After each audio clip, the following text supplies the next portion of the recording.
Chapter 8. Mason felt strange sitting on his couch and waiting for Clara to show up.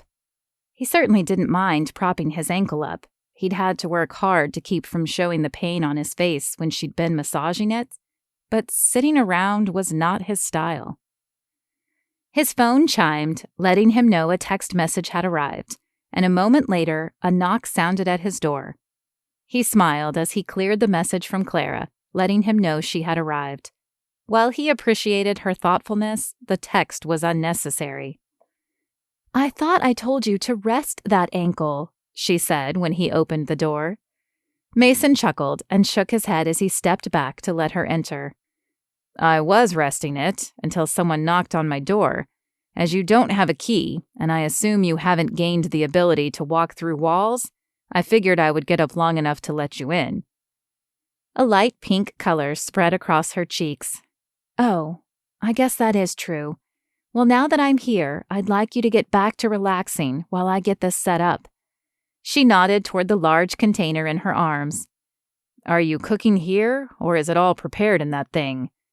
He indicated her bundle, a smile pulling at the corners of his lips. "I'm just asking because I'd like to know where to sit to rest up." Clara shot him a narrowed gaze, but the corners of her lips twitched. "You can set up wherever you want to eat. It's all prepared. I just have to dish it out." "Fine. Let me show you the dining room." Mason led the way out of the living room and to his spacious kitchen and dining area.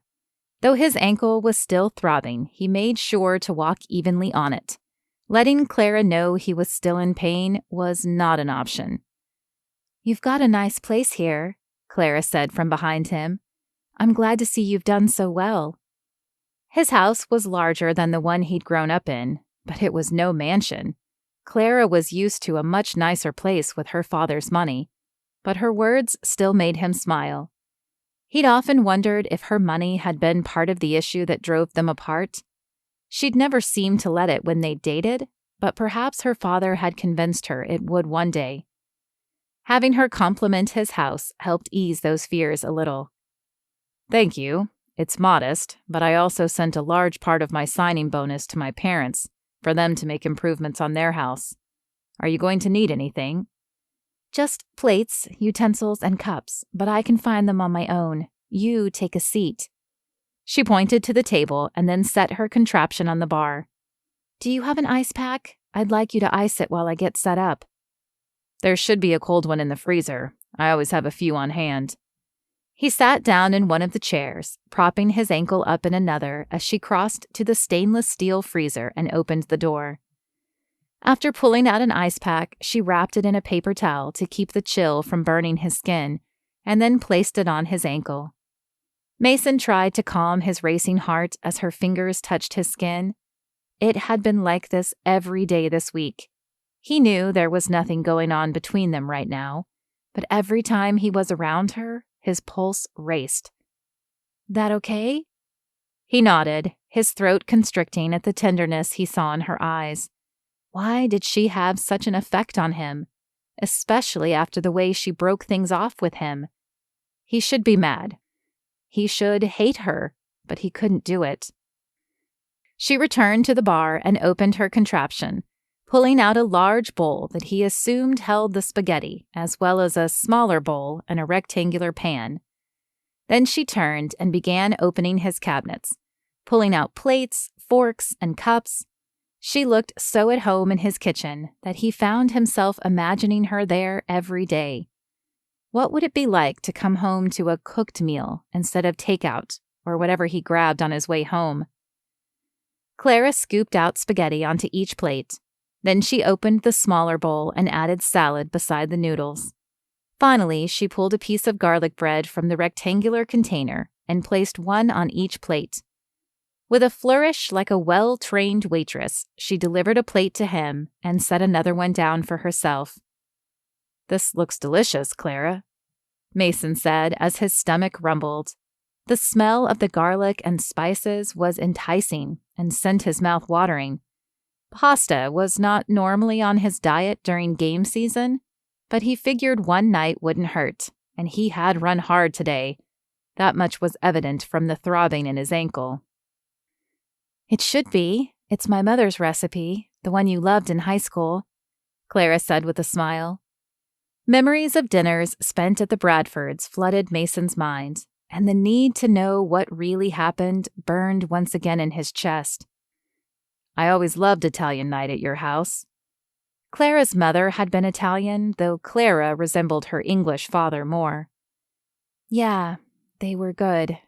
Clara's voice was soft with wistfulness, and though Mason wanted to probe the past, he didn't want to ruin the moment. Well, to a nice dinner between old friends, Mason said, lifting his glass. I'll drink to that. Clara lifted her own glass and clinked it against his. The conversation stalled as they ate, each seemingly lost in their own worlds. Though he tried not to stare, Mason's eyes flicked to Clara several times throughout the meal. How many times had he dreamed about meals like this with her? Too many to count, and a part of him still didn't believe it was real. Clara, what really happened between us? He asked, breaking the silence. Her expression tightened, and he immediately wished he could take the question back. It was a long time ago, Mason. Can't we just let it go? I just need to know, Clara. You said it was because we were too different, but look at us now. He motioned with his hands to the table. We're having dinner together. We work for the same team. We like the same food. What makes us so different? Was it just because I was poor? Her mouth dropped open as if he'd slapped her. Mason, no. I would never break up with anyone simply because they had less money than I did. Then why, Clara? He was pushing the subject, and he knew it, but he couldn't seem to stop himself. The need to know the real reason burned within him like an eternal flame. I can't. She shook her head, her words trailing off. Anger flared up inside Mason. You can't, or you won't. Mason, you don't understand. You're right. I don't understand. You know what? I've lost my appetite, and I feel like going to bed.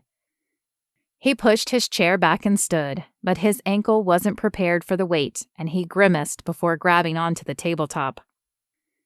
Your ankle isn't better, is it?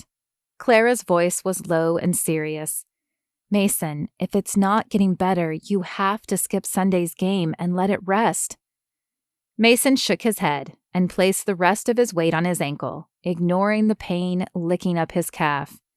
You know what, Clara? You might be my trainer, but you lost the right to tell me what to do years ago. I'm playing on Sunday, and there's nothing you can do about it. With that, he whirled away from her and headed upstairs. She could see herself out, and he could lock the door later.